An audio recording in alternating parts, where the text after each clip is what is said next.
Innal hamdalillah nahmaduhu wa nasta'inuhu wa nastaghfiruh wa na'udzu bihi min syururi anfusina wa min sayyiati a'malina may yahdihillahu fala mudhillalah wa may yudlil fala hadiyalah. Asyhadu an la ilaha illallah wahdahu la syarikalah wa asyhadu anna Muhammadan abduhu wa rasuluhu la nabiyya ba'dah. Allahumma shalli wa sallim wa barik ala sayyidina Muhammadin wa ala alihi wa sahbihi wa mawalah. La haula wa la quwata illa billah, amma ba'du. Bapak Ibu hadirin hadirat jamaah subuh al-muhajirin rahimakumullah. Alhamdulillah kita bersyukur kehadirat Allah Subhanahu wa taala karena di pagi ini kita diberi karunia yang sangat berharga. Masih diberi kesempatan waktu, ada umur dan sehat. Kemudian yang kedua, kita ditakdir oleh Allah pagi ini menjadi orang yang memilih sarana ibadah sesuai anjuran Rasulullah Shallallahu Alaihi Wasallam. Antara lain setelah kita melakukan sholat subuh, kemudian kita melakukan at-ta'lim wa ta'allum, proses kegiatan pembelajaran mencari ilmu, dan ini insya Allah menjadi bagian dari sarana Allah akan menyiapkan taman-taman surga untuk kita semua. Amin, Allahumma amin. Kita memilih pagi ini duduk di sini sebagai salah satu wujud ibadah yang sifatnya ijabiyah. Ijabiyah itu ibadah yang sangat positif. Karena di sisi lain ada orang yang milih ibadah itu sifatnya salbiyah. Salbiyah itu ibadah tapi sangat minimalis. Ini berkaitan dengan sebuah hadis yang sangat populer, hampir kita semua hafal, yaitu ada sebuah ungkapan yang walaupun ini belakangan kemudian menjadi kontroversi tentang keabsahan sebuah ungkapan itu, apakah itu bagian dari sabda Rasul atau hanya sekedar kalam hikmah. Yaitu sebuah ungkapan yang mengatakan bahwa naumus shaimi ibadatun. Naumus shaim, tidurnya orang puasa itu ibadah, dianggap sebuah ibadah. Dan ini dari dulu terkenal itu sebuah hadis Rasulullah. Kenapa menjadi populer? Karena salah satunya hadis ini termaktub atau tertulis di dalam kitab yang sudah sangat dikenal masyarakat kita ini, yaitu kitabnya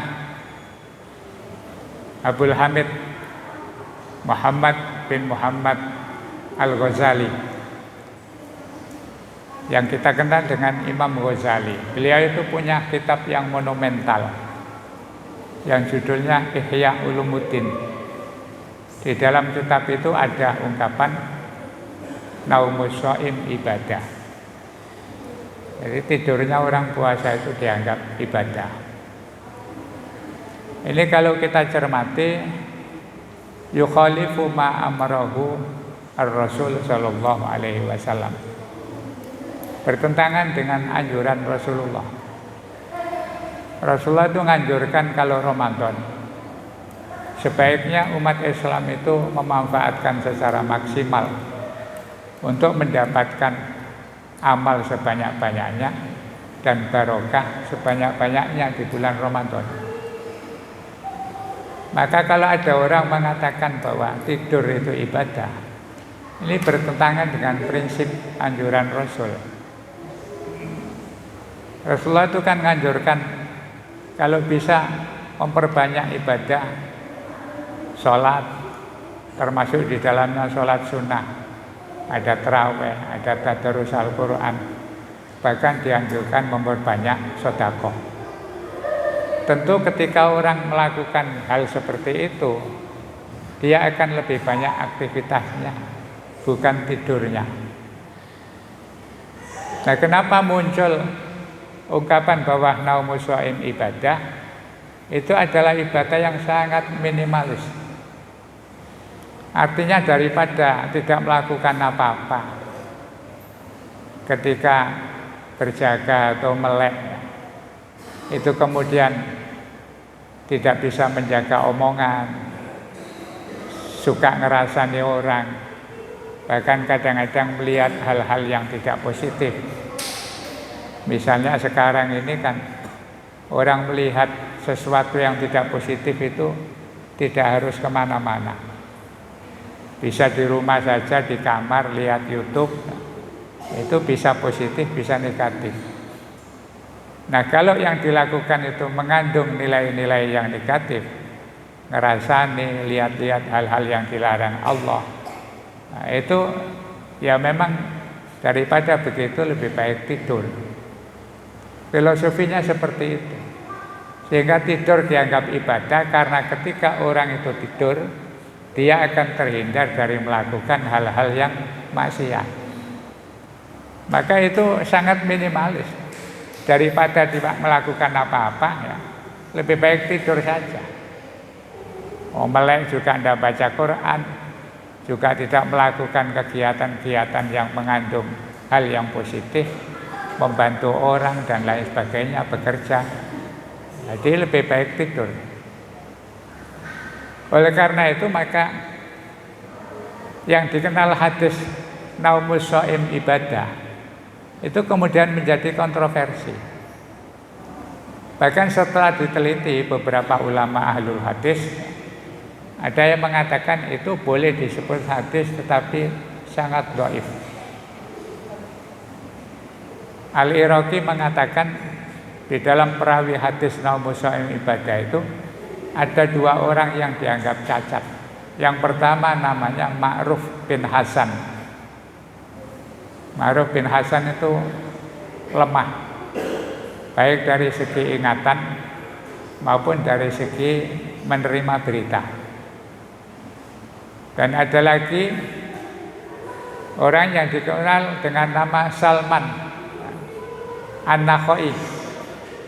Itu di dalam referensi kitab-kitab hadis atau rijalul hadis dikenal sebagai Ahadul Kadzabin. Orang ini suka bohong, bikin-bikin cerita. Hingga ada yang bilang naumus shaim itu dhaif, minimal, bahkan ada yang mengatakan maudhu. Maudhu itu artinya lam yasihha an Rasulillah sallallahu alaihi wasallam. Tidak benar kalau itu dari Rasulullah. Nah, bagaimana kita menyikapi ungkapan yang sudah terlanjur populer itu? Para ulama kemudian memberikan jalan tengah. Ketika bicara soal puasa sebagai ibadah, itu tidak perlu dikaitkan dengan bulan Ramadan. Jadi an-naumu ibadatun. Tidur itu bisa dianggap ibadah. Liman shoma au yuftir. Baik bagi orang yang sedang melakukan puasa atau yang tidak berpuasa. Artinya tidur itu memang bisa bernilai ibadah, tidak perlu menunggu Ramadan atau bagi orang yang berpuasa. Orang tidak berpuasa pun bisa memanfaatkan tidur itu menjadi sarana untuk ibadah. Jadi misalnya itu tadi, daripada nggak tidur tapi bahasa Jawanya belakrak kemana-mana, ngomong gedabus nggak jelas. Itu lebih baik tidur. Jadi tidur itu menjadi sarana ibadah untuk orang yang tidak puasa maupun yang puasa, kalau niatnya itu menghindari hal-hal yang tidak baik. Jadi kita melihat itu, kalau toh itu bukan hadis, ya kita ambil positifnya. Kata ulama, ya pokoknya daripada belakrak kemana-mana, tidur aja. Nah, akhirnya mengurangi kegiatan yang tidak baik. Jadi niatnya itu ketika tidur itu harus niat supaya tidak terjerumus kepada hal-hal yang negatif. Itu menjadi ibadah. Karena ada kaidah umum, seseorang yang meninggalkan apa saja yang dilarang oleh Allah, itu berarti sudah termasuk ibadah. Ya, termasuk tidur. Maka tidur itu bisa dinilai ibadah kalau memang niatnya itu baik. Bahkan ada cerita, ada seorang yang bernama Hammad. Hammad ini gurunya Imam Abu Hanifah.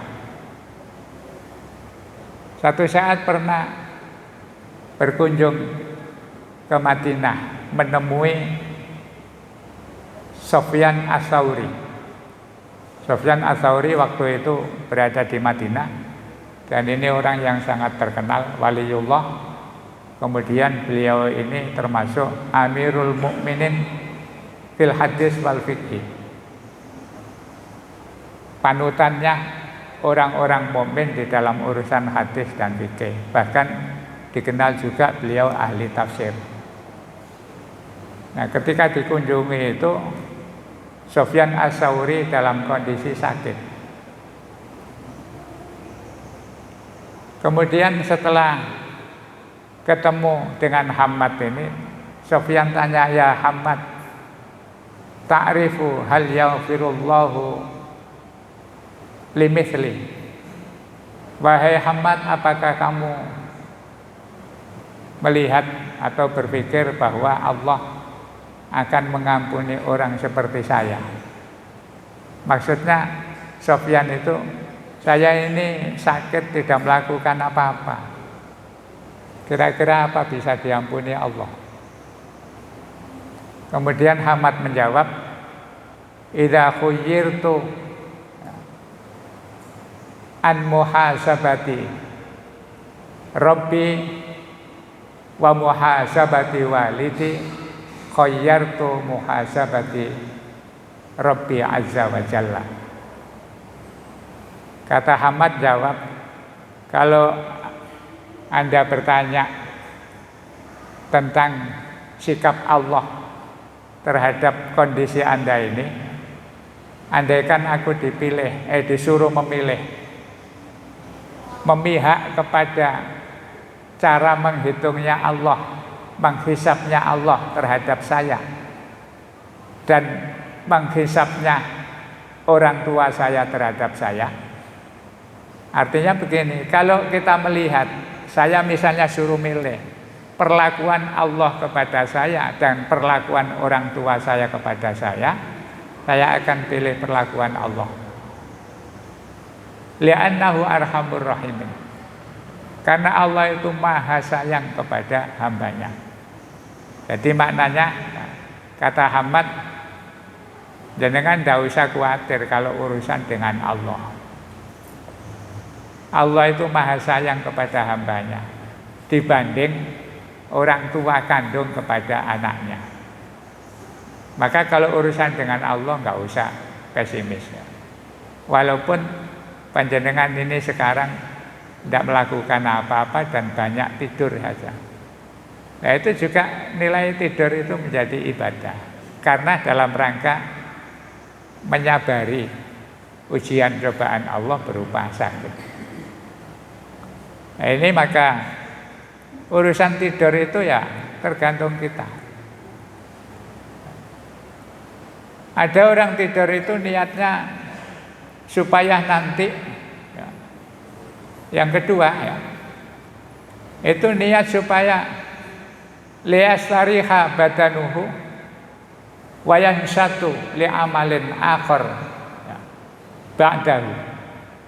Tidur niatnya itu supaya bisa istirahat, kemudian nanti ketika bangun menjadi segar dan semangat lagi untuk melakukan ibadah yang lain.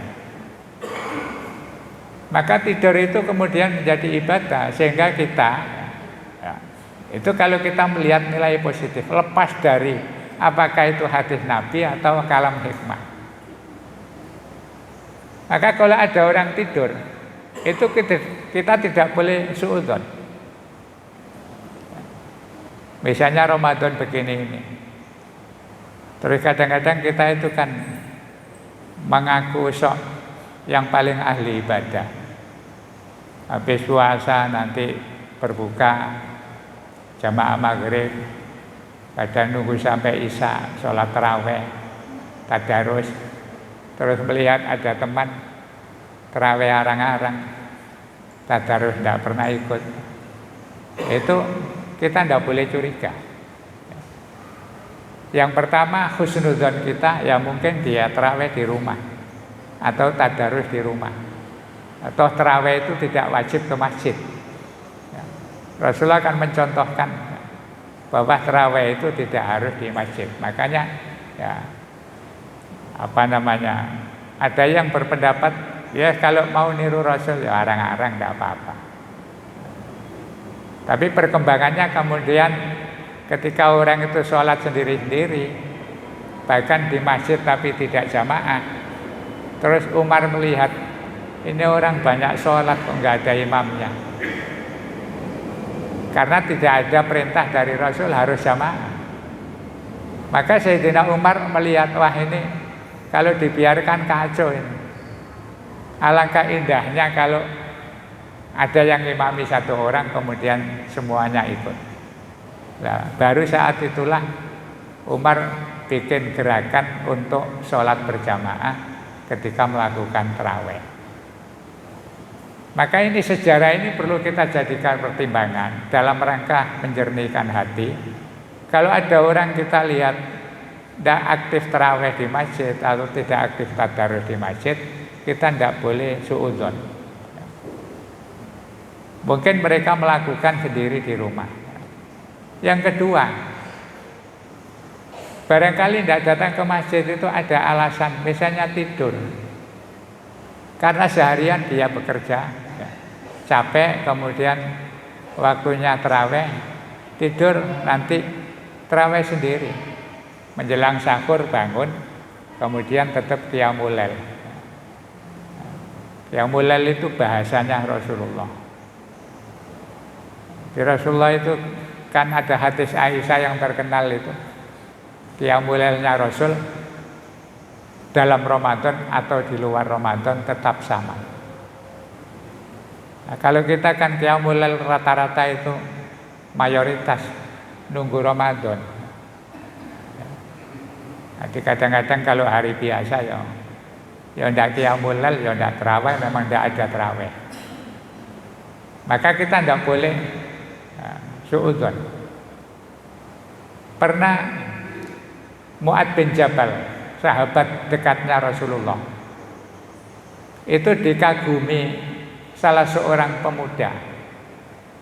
Begitu pemuda ini kenal dengan Mu'ad dan kemudian akhirnya menjadi akrab, dia sangat bangga.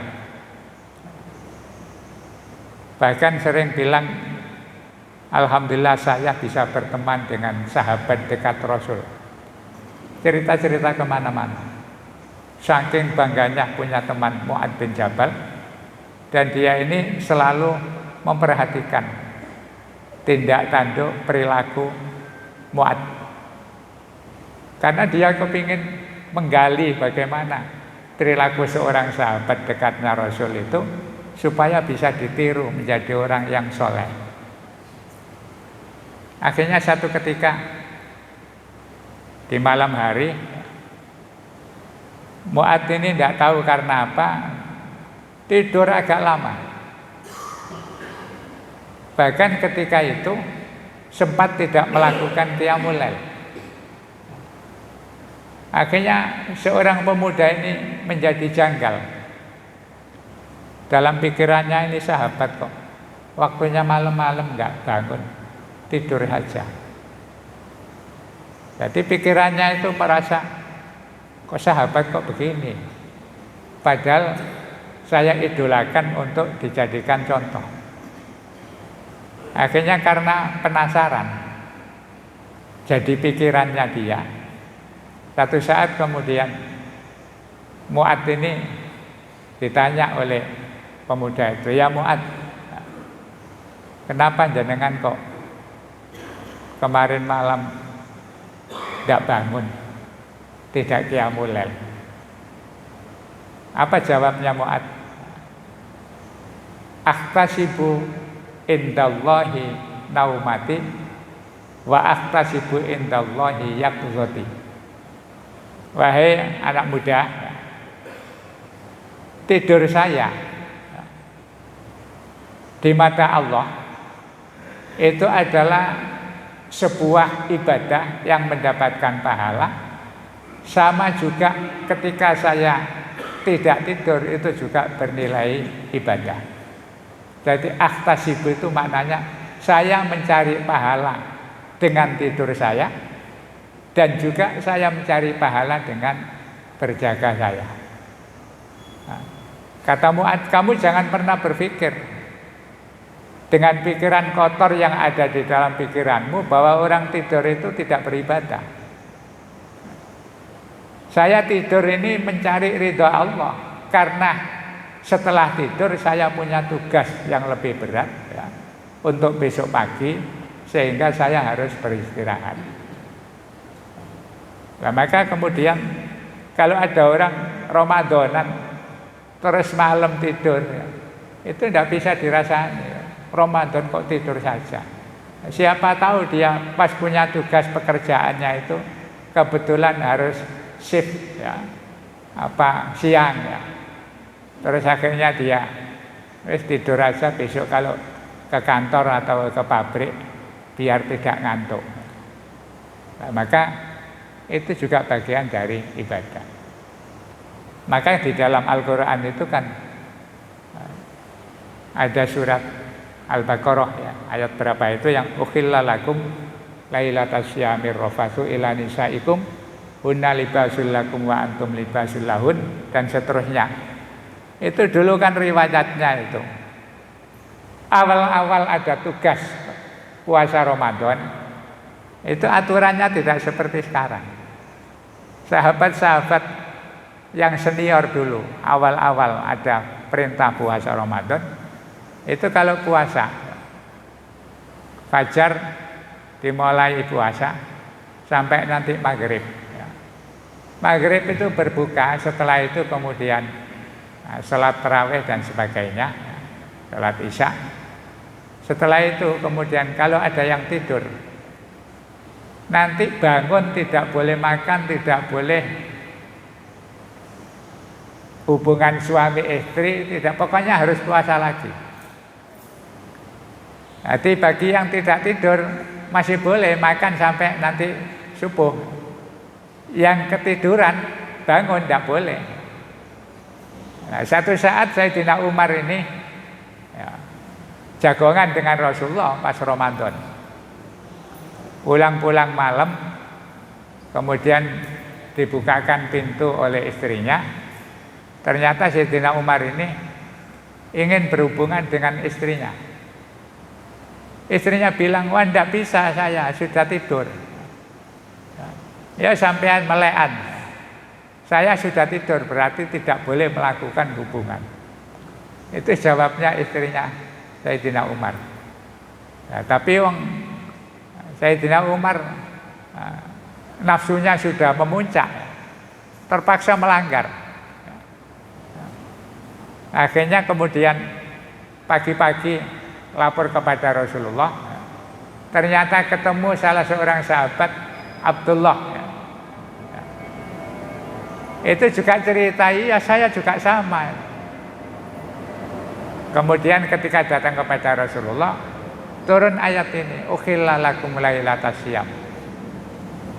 Kalau di malam Ramadan malam puasa itu dihalalkan untuk kalian ar-rafatsu ila nisaikum, berhubungan dengan istri kalian. Hunna libasul lakum wa antum libasul lahun, karena kalian dengan istri kalian itu saling membutuhkan. Libasul lakum wa antum libasul lahun itu saling membutuhkan dan saling menutupi. Nah, ayat berikutnya alimallahu annakum kuntum takhtanuna anfusakum fataba alaikum wa afa ankum. Allah tahu keberatan hatimu untuk tidak mematuhi karena terdorong oleh nafsu hubungan dengan istrimu, itu Allah tahu. Karena itu fataba alaikum wa afa ankum. Ya, untuk urusan itu diampuni oleh Allah. Ya. Wa afa ankum fal ana basyiruhunna wabtaghu ma kataballahu lakum. Mulai sekarang silakan. Walaupun sudah tidur, ya, pokoknya masih malam hari, itu silakan kamu makan, minum, hubungan suami istri tidak dilarang. Hatta yatabayyana lakumul khaytul abyadu minal khaytil aswadi minal fajr. Sampai nanti batasnya itu kalau sudah masuk fajar. Nah, ini artinya apa? Bahwa ternyata orang puasa itu juga tidak berat-berat amat. Allah itu membuat agama kita ini ringan-ringan saja. Jadi wajar-wajar saja, walaupun di Ramadan itu banyak barokah, banyak pahala dan sebagainya, tapi kita harus bisa ngatur mana yang penting, mana yang tidak. Jangan sampai ketika Ramadan hanya karena semangatnya mengejar barokahnya Ramadan, akhirnya terus begitu maksimal, kadang-kadang sampai loyo. Habis terawih ngaji, kadang sampai nanti jam 1, jam 2. Terus nanti baru tidur sebentar, sahur. Akhirnya merasa kecapean. Nah itu baik, tapi istilahnya orang Jawa nih, api itu ya api. Tapi ini kapiin itu menjadi tidak baik. Maka wajar-wajar saja. Justru kita latihan Ramadan ini menstabilkan ibadah dalam rangka melatih diri supaya ibadah kita itu tidak musiman. Rata-rata kita kan begitu di masyarakat kita. Kalau sudah Ramadan itu orang maksimal, segala macam ibadah dilakukan. Begitu Ramadan selesai, buyar semua.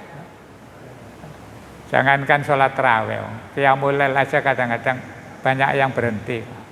Tapi Ramadan begitu luar biasa. Baca Al-Quran juga begitu. Nah ini jadikan momentum bahwa ini pelatihan ya, dalam rangka kita membiasakan untuk beribadah secara istiqomah. Jangan kemudian istilah orang Jawa itu rok-rok asem. Musim Ramadan di mana-mana orang semangat ibadah, itu pun kadang-kadang hanya 50%. Ada yang 10%. Jadi semangat di mana-mana penuh, nanti merotol sampai pada akhirnya sepi. Ya. Itu yang tidak dikehendaki oleh Rasulullah. Jadi semangat boleh, tapi jangan dihabis-habiskan di Ramadan.